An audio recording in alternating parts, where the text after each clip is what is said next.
Salut à tous, c'est Hugo de la chaîne NSS. Aujourd'hui, on va régler un problème majeur. Vous connaissez très probablement cette chose. Ce message, tout simplement, c'est Premiere Pro qui vous dit qu'il y a un problème quelque part, et ce problème vous bloque pour ou faire un rendu, ou pour exporter votre vidéo. On va analyser ensemble ce que ce message nous dit, comment y remédier, et comme d'habitude, on va faire ça de manière très simple sur Premiere Pro.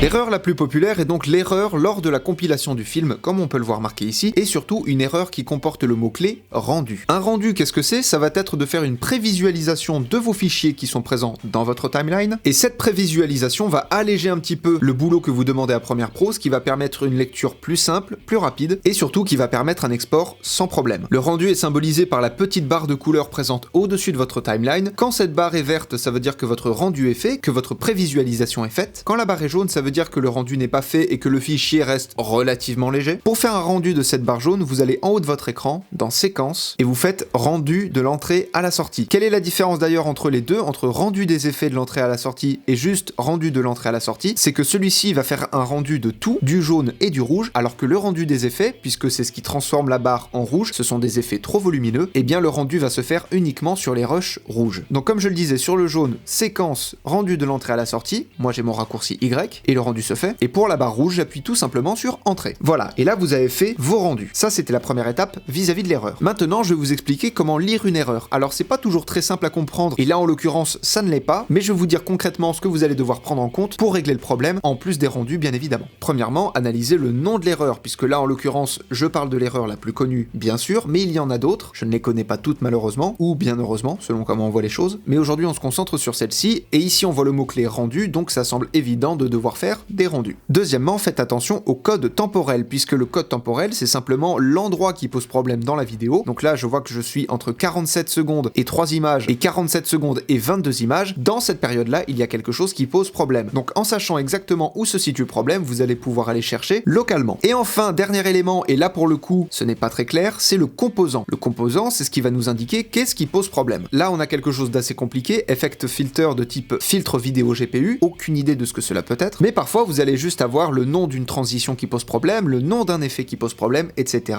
etc. Donc ça, ce sont les trois éléments qui vont vous aider à régler l'erreur. Le nom de l'erreur, le code temporel et le composant. Malheureusement, je peux pas vous faire de démonstration plus concrète que ça, puisqu'on n'aura pas la même erreur, pas au même endroit, ça viendra pas du même problème, etc., etc. Ça va varier énormément selon le montage, puisqu'on n'a pas les mêmes montages, évidemment. Et malgré tout, si le problème persiste, puisque au moment de faire vos rendus, vous allez peut-être rencontrer des problèmes et Premiere Pro ne va pas vous autoriser, tout du moins ne va pas réussir à faire les rendus, la meilleure solution à ce moment-là, ça va être de faire comme si vous alliez effectivement lancer un export, donc vous faites CTRL M, ce qui vous ouvre votre fenêtre d'exportation, même si vous n'avez pas fait les rendus, même si dans cette fenêtre-là ça vous dit rendu en cours, ce n'est pas grave, ne faites pas attention à ça, faites vos réglages, personnellement je mets mes préconfigurations, et au lieu de cliquer sur exporter comme d'habitude, vous allez cliquer sur file d'attente. Ça va vous ouvrir Adobe Media Encoder, puisqu'on va exporter la vidéo via Media Encoder. Dans ce panneau-là, vous voyez que vous êtes dans la file d'attente, là je vois que c'est effectivement le bon projet puisque je l'ai renommé Export Error avant de le mettre en file d'attente. Ici on voit qu'il y a ma préconfiguration et ici le format auquel je vais exporter la vidéo. Et une fois que votre projet est bel et bien dans la file d'attente, vous cliquez sur la petite flèche verte qui va démarrer la file d'attente et là vous avez tout l'export qui est en train de se faire juste en bas. Cela prend un petit peu plus de temps mais ça vous enlève quand même énormément de problèmes, pas besoin de faire des rendus et même si Premiere Pro refuse catégoriquement de faire des rendus, qu'il vous met l'écran en noir, qu'il vous met des erreurs à répétition, personnellement je n'ai jamais eu de problème en passant par cette technique et j'ai toujours pu exporter mes vidéos, même les plus compliquées. Cette erreur est celle que vous allez rencontrer le plus souvent, c'est pour ça que je trouvais important d'y trouver une solution afin d'y remédier au mieux. Si vous tombez sur ce message d'erreur, ne commencez pas à vous dire que votre PC est mort, qu'il est nul ou quoi que ce soit. Malheureusement, c'est un problème récurrent pour tout le monde sur Premiere Pro, mais comme pour tout dans la vie, il y a des solutions. Apprenez, utilisez et progressez dans vos montages. La plateforme pour me soutenir ainsi que mes 2 comptes Instagram sont dans la description de la vidéo. Je vous fais des bisous et à plus.